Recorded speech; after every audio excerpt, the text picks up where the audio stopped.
le chef de la diplomatie togolaise, Robert Duss, a marqué les esprits lors de la conférence internationale sur la décennie des Afro-descendants, tenue cette semaine à La Havane, Cuba. Dans un discours, le ministre togolais a exhorté les Nations Unies à reconnaître l'esclavage des peuples africains comme un génocide, dénonçant l'injustice historique et plaidant pour des réparations concrètes.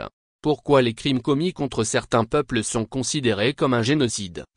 Pourquoi sommes-nous incapables de dire que les crimes commis contre les peuples africains, que la déportation, l'esclavage est un génocide? A-t-il interrogé, avant de marteler, ce génocide doit un jour être reconnu par les Nations Unies. Pour Robert Duss, l'histoire des peuples africains ne doit pas être reléguée au silence. Il a insisté sur la nécessité d'enseigner aux jeunes générations la vérité sur l'esclavage et ses séquelles, qualifiant cet effort de restitution des vérités historiques. À ses yeux, il s'agit d'un devoir moral essentiel pour bâtir un avenir fondé sur la justice et la compréhension mutuelle. Au-delà de la reconnaissance symbolique, le ministre Duss a plaidé pour des réparations tangibles, tout en clarifiant qu'il ne s'agit pas de demandes financières. Soyez rassurés, nous ne demandons pas de l'argent. Parce que l'argent ne peut pas réparer les crimes ou le génocide commis contre les peuples noirs.